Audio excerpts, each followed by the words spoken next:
성도 여러분 안녕하십니까? 굿뉴스 파노라마.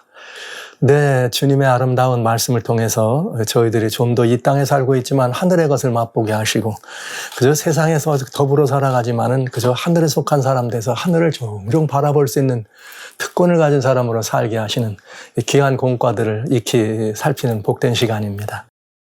네, 그렇습니다. 저희는 요한의 제자들이 이렇게 예수님이 마태를 이렇게 부르실 때 마태 집에 가서 음식을 드실 때 선생님이요, 어떻게 이렇게 지금 말이야 이렇게 이 바리새인들과 우리들은 지금 금식하는데 어떻게 당신은 말이야 여기 죄인들과 세리들과 함께 앉아서 이렇게 음식을 먹을 수 있느냐, 이제 이런 이야기를 하시는 그 요한의 제자들을 보면서 주님께서 하신 말씀이죠. 마태복음 9장 17절에 새 포도주는 새 가죽 부대에 넣어라. 새 부대에 새 포도주. 이 주신 말씀을 가지고 지금 몇 번에 걸쳐서 새 부대에 새 포도주를 담는 것이 무엇인가? 우리들이 새로운 사람이 되었으면 새로운 사람이 가져야 될 사상과 영과 이런 모든 것들이 무엇인가를 간단하게 지금 살펴보고 있는 중입니다. 이제 뭐 개인적으로 볼 것이 있고 역사적으로 볼 것이 있다 그랬는데, 이제는 이 개인적인 그런 우리들 주님과의 관계에서 우리가 거듭남을 경험한 새로운 피조물로서 개인적으로 어떤 이 삶을 살아야 될 것인가를 또 이렇게 보고 있는 중이었습니다. 이제 또 몇 번 더 보도록 하겠고요. 여러분 다시 한번 말씀드립니다만 이 질문은 누구에 대한 대답인가 하면, 이 대답은 누구의 질문에 대한 대답인가 하면 요한의 제자들이에요. 당시 요한의 제자들은, 요한은 말하자면 가장 경건한 사람 중에 하나. 예수님께서도 직접 여자가 낳은 자 중에 이보다 큰 자는 없다, 이렇게 말씀하실 만큼 굉장히 위대한 훌륭한 분이었습니다. 그런 제자들이에요. 그러니까 종교적으로도 뭐 정말 흠없이 살려고 애를 많이 쓰는 사람들이죠. 어쩌면 바리새인들보다도 훨씬 더 이렇게 이 신앙적 그런 규례와 이런 신앙적 어떤 기준을 가지고 살던 사람이었습니다. 그들에게 예수님이 이 말씀을 주셨다면, 그들에게 이 말씀을 주셨다면 오늘 저희들이 새술은 새 부대에 담으라는 이 말씀이 정말 우리들을 위해서 매우 중요한 이야기라는 것을 여러분 우리는 꼭 생각하셔야 합니다. 어떠세요? 지난 시간 하늘을 좀 많이 바라보셨습니까? 우리는 이 땅에 살지만 하늘에 소속된 사람이라 하늘을 많이 바라보는 사람입니다. 그래서 우리가 살아가는 삶의 중심이 내가 아니라 예수님이 중심되는, 주님이 우리들의 삶의 중심이 되는 그런 삶을 살아가야 되는 그런 모습의 삶이 이제 그리스도인의 삶이다, 이것까지를 보았습니다. 이제 오늘 또 여러분과 같이 조금 더 여기서 이 진도를 조금 더 여기 개인적인 관계에서 주님께 나가야 될 것 가운데 하나는 뭐냐면, 우리의 가치관이 바뀌었습니다. 소속이 바뀌었습니다. 우리의 그런 그 삶의 중심성이 이동했습니다.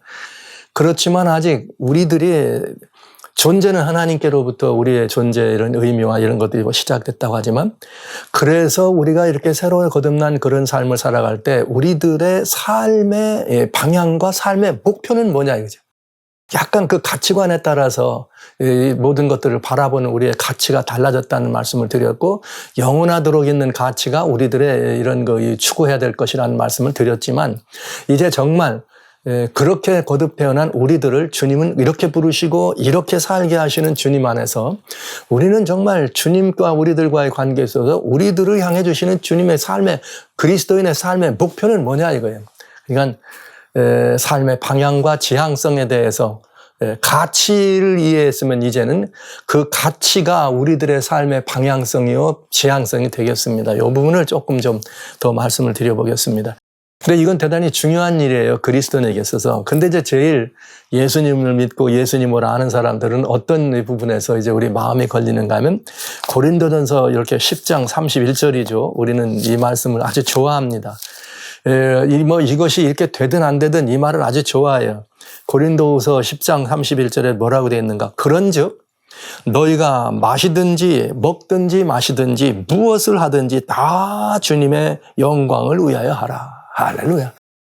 이렇게 이 말씀을 읽죠. 이 말씀도 좋아해요. 그리고 또 자기한테 적용하기보다는 다른 사람에게 적용할 때 훨씬 더 편하게 얘기하죠.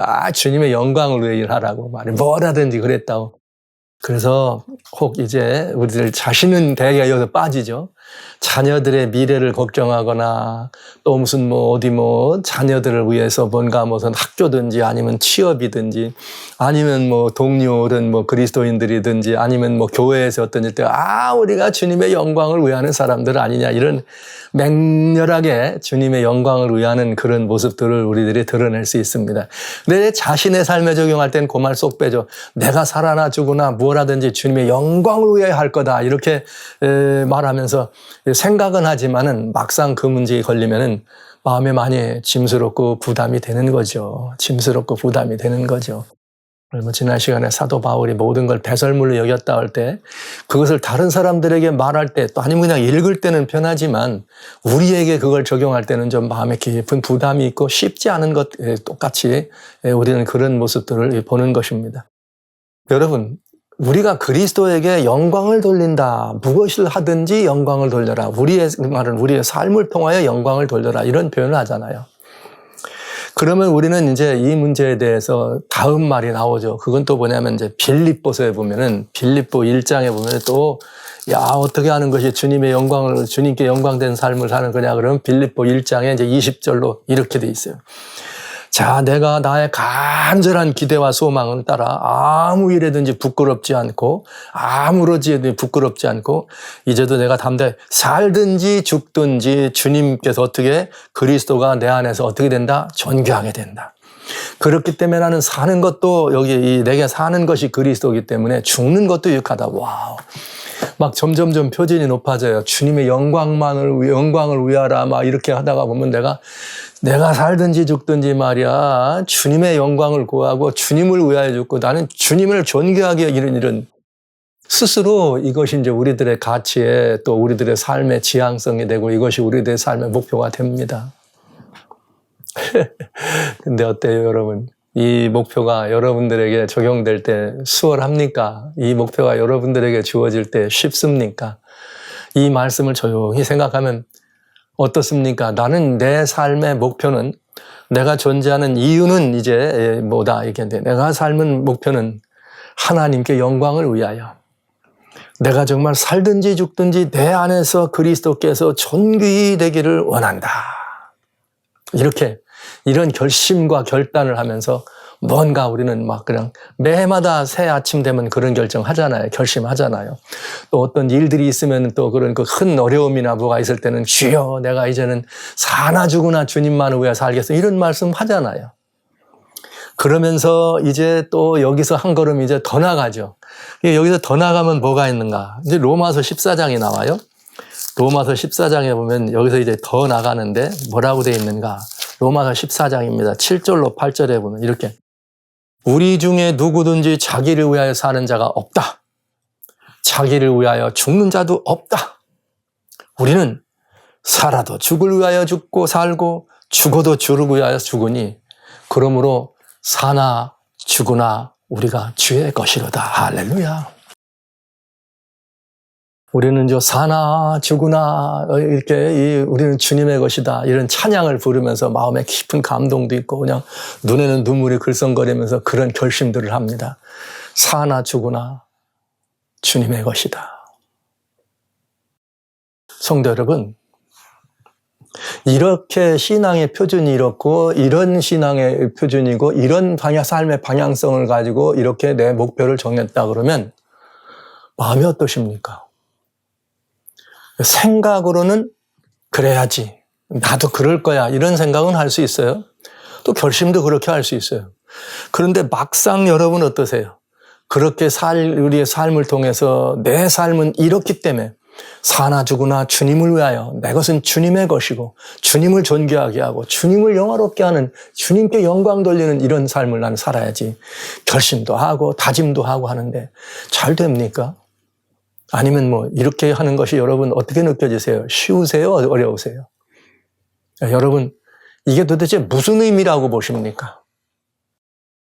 그럼 어떻게 하는 것이 도대체, 어떻게 하는 것이 정말 이렇게 주님의 영광을 위하는 것이고, 어떻게 하는 것이 사나 죽으나 죽음을 위하는 것이라는 생각이 드십니까?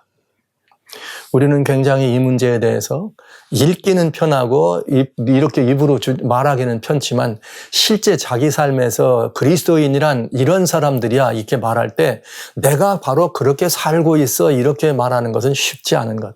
쉽지 않습니다. 저나 여러분이나 다를 바 없습니다. 쉽지 않습니다.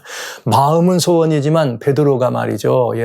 겟세마네에서 예수님 그 피땀 흘리면서 기도하실 때 베드로가 무슨 믿음이 없어가지고 거기서 자고 졸았을까요? 아니에요.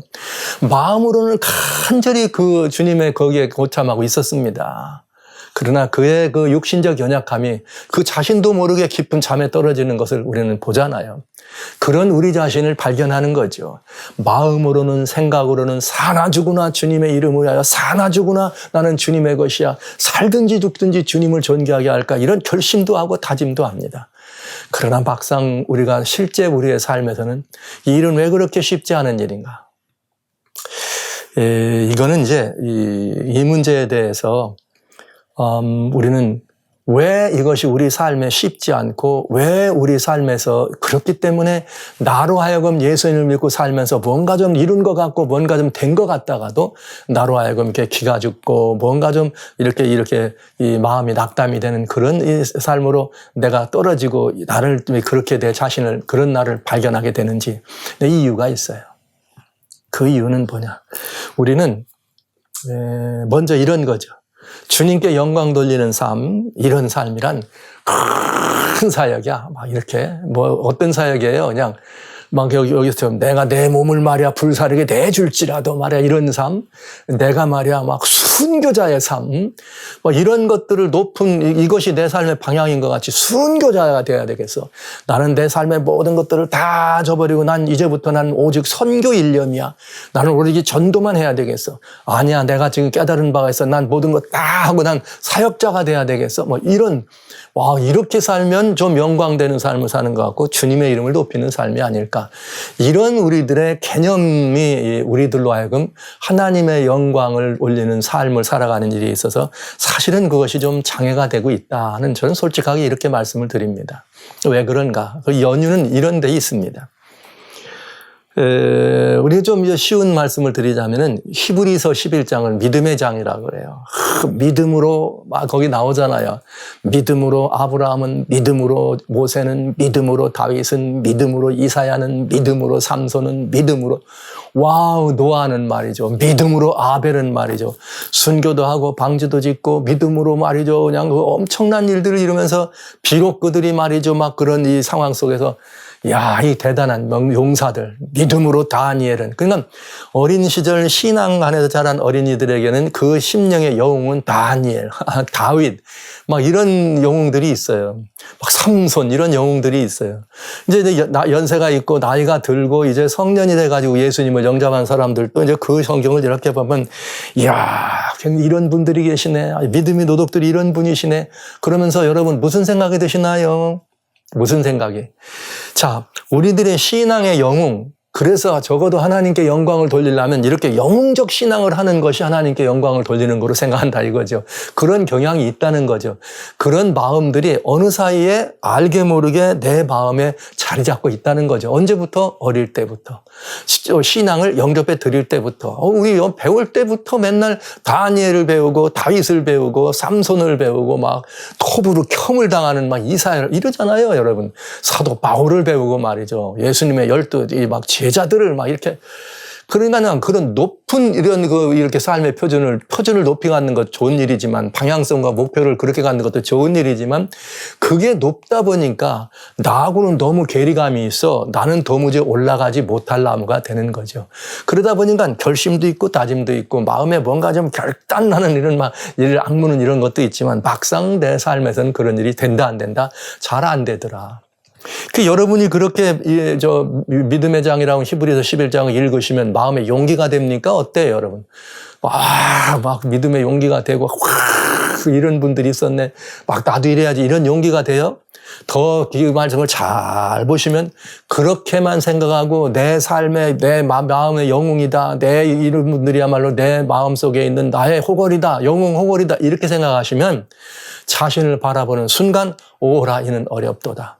그러면서 왠지 모를 좌절감이 맞추고 나는 저분들에 비하면 아무것도 아닌 사람 같고 나의 신앙적 존재는 정말 너무 가치 없는 것처럼 보인다는 거죠. 그래서 주님께 영광 돌리는 생애다 그러면 이건 뭐 다니엘 같은 삶, 다윗과 같은 삶, 베드로 같은 삶, 뭐 바울과 같은 삶, 막 요한과 같은 사람 이런 분들이 하는 거지 나 같은 사람은 정말 그렇다.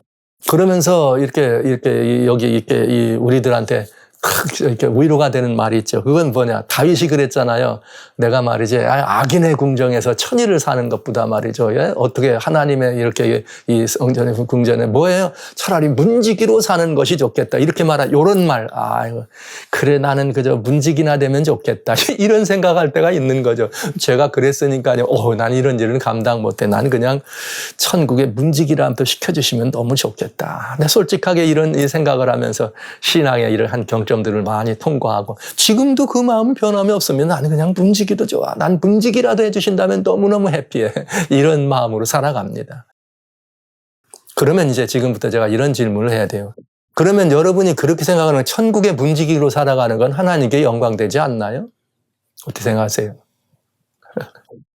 그렇게 영웅적이고 그렇게 그냥 위대한 그런 모습들 큰 사역을 섬겨서 내 몸을 막 불사를 내주고 선교지에서 순교장에 들어가고 말이죠. 내 모든 것들을 그 높은 것들 다 버리고 갔더니 그런 그 영웅신앙하는 그런 분들은 영광 돌리는 것 같은데 그저 오늘 하루하루 살려고 말이죠. 그저 오늘 내가 직장에서, 오늘 내가 가정에서, 오늘 내가 가족들을 위해서 뭔가 하는 이런 일을 하면서는 늘 마음에 부담이 있죠. 주여, 내가 지금 이게 할 게 아닌데 내가 겨우 이렇게 그냥 제 목이 포도청이라서 그냥 뭐 이렇게 살고 있습니다. 이러니까 나는 주님께 뭐가 안 돼? 영광이 안 되는 것 같고. 여러분, 주님께 영광 돌린다고 하는 이런 문제들은 어떤 우리가 하는 그 일이 어떤 것이냐 하는 것에서 달려있지 않습니다. 우리가 무슨 일을 하기 때문에 주님께 영광을 돌리는 것이 아니라는 거죠. 예수님은 그랬잖아요. 제자들이 찾아와서 주여 어떻게 하면 우리가 하나님 일 할 겁니까? 그랬더니 하나님께서 보내신 자를 잘 믿는 것이 하나님 일하는 거다. 이거 뭐 예수님 잘 믿는 거 하나님 일하는 거래? 하나님 일을 하면은 하나님의 일을 하면 하나님께 영광 돌리는 거 아닌가요? 제가 여러분들에게 오늘 이렇게 크고 귀한 일들 엄청난 그건 정말 귀한 일이에요. 그렇게 해서 하는 것만이 주님께 영광 돌리는 것이 아니라는 말씀을 저는 드리기를 원하는 것이에요. 그렇지 않으면 그럼 뭐냐 이게. 저는 이렇게 하나님께 영광 돌리라 말씀드리고 싶어요. 여러분들의 삶의 현장에서 한번 보실까요? 여러분의 삶의 현장에서 종일 하루 종일 열심히 나가서 가족들을 위해서 섬기고 봉사하는 일을 위해서 가족들을 말이죠. 먹여 살리려면 그래야 되지 않겠어요? 하루 종일 나가서 때로는 직장 상사한테 꾸지람도 듣고 일 잘하고도 욕먹고 남도 눈치 봐야 되고 때로는 말이죠. 그 일이 고돼가지고 하루 종일 땀을 뻘뻘 흘리고 어떤 이들은 공사판에서 어떤 이들은 공장에서 어떤 이들은 사무실에서 일의 내용은 다르지만 나름대로 마음으로 육신적으로 큰 고통을 감당하면서 하루의 일을 마치고 돌아오는 남편을 위해서 남편을 위해서 여보 얼마나 힘들었어요. 당신의 그 고생이 당신의 그 애씀이 우리 가족의 평화를 유지해줘요. 여보 너무나 고마워요. 이런 말 한마디로 그 힘들고 지친 남편을 어떻게 하는? 격려와 위로로 다시 한번 내가 그래도 말이야. 그럼 내겐 사랑하는 가족들이 있지. 이런 마음을 주는 그 마음을 갖게 해서 그 영혼이 말이죠. 그 남편이 말이죠. 그 심령에 확 새로운 희망과 용기를 가지고 일어나는. 출근하는 남편의 뒷꼭지에 대고 여보 걱정하지 마. 내가 당신을 위해 기도해. 하나님이 함께 하실 거야. 오늘도 안전하게. 이런 소리를 듣고 돌아가는 남편. 바로 그렇게 해서 남편에게 삶의 용기와 희망을 북돋아주는 그것이 저는 주님께 귀한 영광 돌리는 길이라 그래 믿습니다. 아내가 맛있는 음식을 해다 주고 가족들을 위해서 또 요리를 분주하게 해서 땀을 흘리면서 주방에서 일하고 나올 때 어떤 때는 좀 입맛에 안 맞고 짤 때도 있잖아요. 어떤 때는 또 입맛에 안 맞고 좀 쓸 때도 있고 어떤 때는 너무나 달 때도 있잖아요. 그래도 그 아내의 손끝을 바라보면서 여보 당신밖에 없어. 역시 당신이 최고야. 이러면서 그 아내에게 말이죠. 뭔가 더 힘과 용기를 주는 그 남편의 그 말 한마디.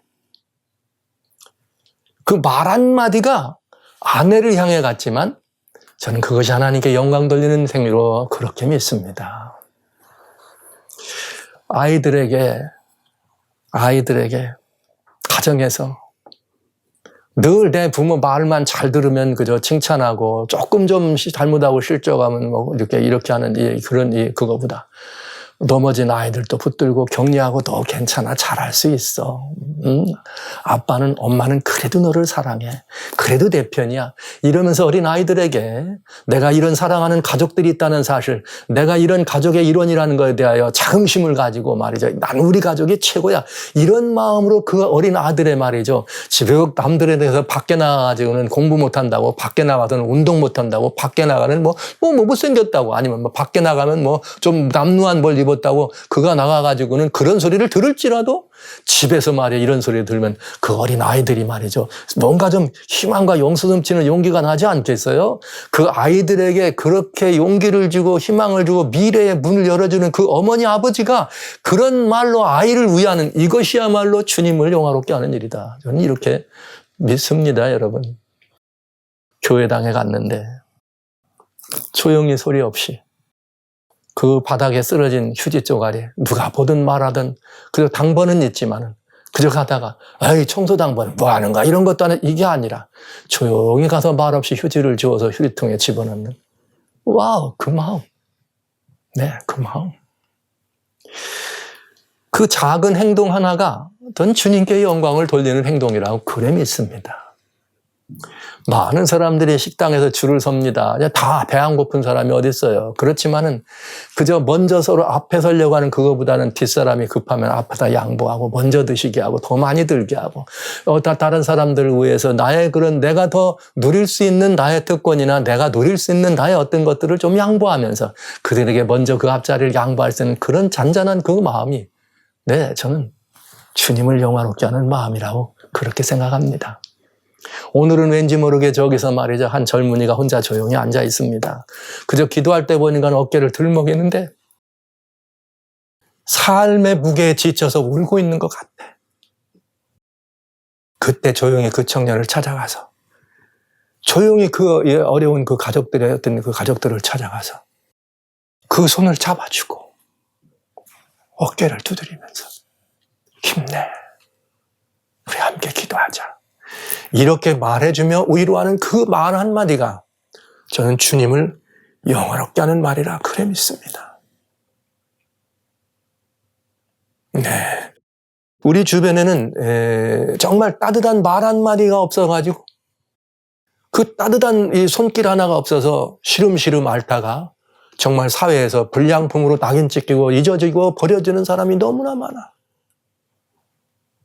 우리가 정말 주님을 아는 사람들이고 우리가 진정한 그리스도인이라면 그런 어두운 데서 그렇게 정말 인정받지 못하고 어딘가에서 사람들에게 이렇게 뭔가 이렇게 알려지지 않는 그런 사람일지라도 조용히 찾아가서 그를 끌어안아주고 위로해주고 그 손을 잡아주고 괜찮아 할 수 있어. 하나님은 너를 이 세상에 하나밖에 없는 존재로 생각하신단다.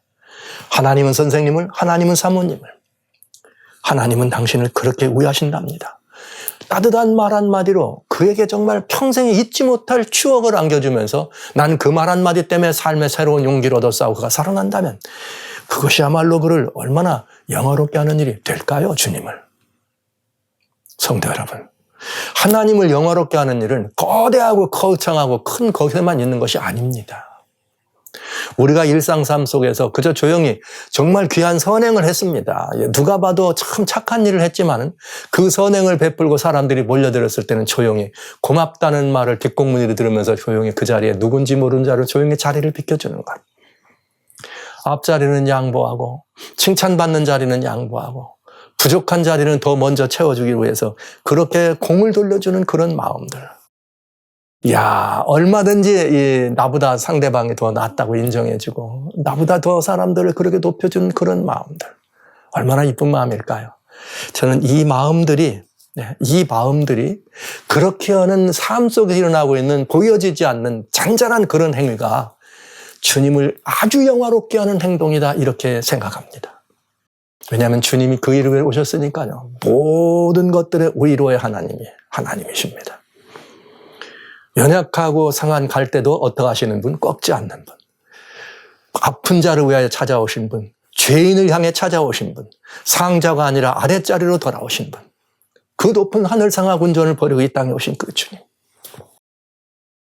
그런 주님을 우리 마음에 모시고 그 주님이 우리를 인도하시는 대로 누가 알아주지 않아도 누가 몰라줘도 내 이름을 드러내지 않아도 내가 누구라고 말하지 않아도 내가 서 있는 거기서 자꾸 하찮아 보이는 것, 정말 자꾸 하찮아 보이는 것. 예. 아무에게도 인정받을 수 없고 드러나지도 않는 그 일을 위해서도 소리 없이 조용히 기쁨으로 그 일을 섬기며 조용히 그 자리에 없는 것.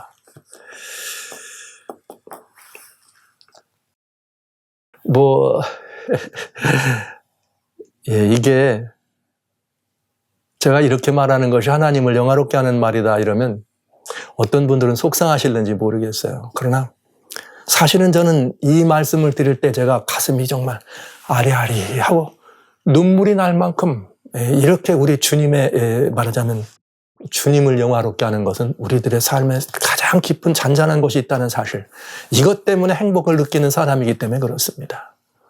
저는 이런 우리들의 이 마음을 받아주신 그 주님이 너무 좋습니다. 저는 이 주님 때문에 행복한 사람이고 저는 이 주님 때문에 늘 삶의 고난과 힘든 과정도 그저 태연하게 아무 일도 없었던 것처럼 지키고 일어나는 그런 삶을 살아왔습니다. 사랑하는 성도 여러분, 형제자매 여러분, 우리의 삶의 목표는 여기에 있습니다. 주님을 영화롭게 하는 것입니다. 먹든지 마시든지 무엇을 하든지 주님의 영광을 위해 하는 것입니다. 여러분, 주님이 위하여 돌아가신 이 인류를 향해서 이 세상의 모든 사람은 그 사람이 하나뿐일지라도 주님은 그를 위하여 돌아가셨습니다. 주님이 위하여 돌아가신 동료 인간들의 마음을 아프지 않게 하고 그들의 마음을 불쌍히 여기고 서로 인자하게 하고 그렇게 함께 어깨를 나르고 더불어 함께 우리의 걸음을 걸어가는 우리의 순례길을 함께 동행할 수 있는 이런 마음들. 성경시대에도 주님은 그런 말씀하셨어요. 너희가 교회 들어오면 말이야 찌렁찌렁하고 금은으로 치장한 사람들 존자리에 앉히고 일으켜지 말라고 그렇게 말씀하셨잖아요. 주님 안에 가난한 자도 병든 자도 아픈 자도 어느 누구도 주님의 손끝에서 주님의 눈길에서 벗어난 사람은 아무도 없습니다. 사랑하신 성도 여러분, 우리가 주님의 입을 대신하여 위로의 말을 전하고 주님의 눈길을 대신하여 위로의 눈길을 바라보게 하시고 주님의 귀를 대신해서 우리가 그 신음소리를 들 줄 아는 이들이 주님을 영화롭게 하는 사람들입니다. 우리가 선교지에 나가서 하는 일이 뭐예요? 그런 일을 하러 가는 거 아닙니까? 우리가 목사가 되는 이유는 뭡니까? 그런 일을 하기 위해서 하는 거 아닙니까? 우리가 많은 자금들을 하나님께 드려서 헌금한다고 합니다. 그건 내가 나를 높이려고 하는 것이 아니라 그런 일에 드려지려고 하는 거 아닙니까, 여러분? 고난받는 사람들, 아픈 사람들. 이런 일들을 위해서 주어진 그 시간을 드리고 우리의 마음을 드릴 때 우리는 하나님을 영화롭게 합니다. 그래서 이런 사람이죠. 마태복음 5장, 여러분 너무나 잘 아는 말씀이에요. 이렇게 돼 있어요. 마태복음 5장에 주님은 우리들에게 16절이죠. 여기 이제 저희는 세상에 소금과 빛이 되라 하시면서 이렇게 했네요. 이같이 너희 빛을 사람 앞에 비치게 하여, 이같이 너희 빛을 사람 앞에 비치게 하여, 산상수훈의 말씀이에요. 저희로 너희 착한 행실을 보고 하늘에 계신 너희 아버지께 영광을 돌리게 하라. 할렐루야. 우리가 하나님께 영광 돌리는 방법은 우리의 착한 행실 때문에 우리를 보고 하나님께 영광 돌리게 되는 이것이 하나님을 영화롭게 하는 일이라. 사실 성경은 우리들에게 이렇게 말씀해 주시네요. 성도 여러분, 착하게 사시기 바랍니다. 그리스도인이란 착하게 사는 사람들입니다. 그리스도인은 조용히 이름도 없고 아무것도 없지만 조용히 그 착한 삶을 통하여 다른 사람들로 하여금 하나님을 영화롭게 하는 바로 그들이 진정한 그리스도 인생임을 여러분 기억해 주십시오. 무엇을 하나 먹으나 마시나 사나 죽으나 주님의 이름을 존귀하게 하는 그 일은 착한 사람이 되는 것입니다. 여러분 모두를 착한 사람 되시라고 이렇게 호소하면서 오늘 말씀 마치도록 하겠습니다.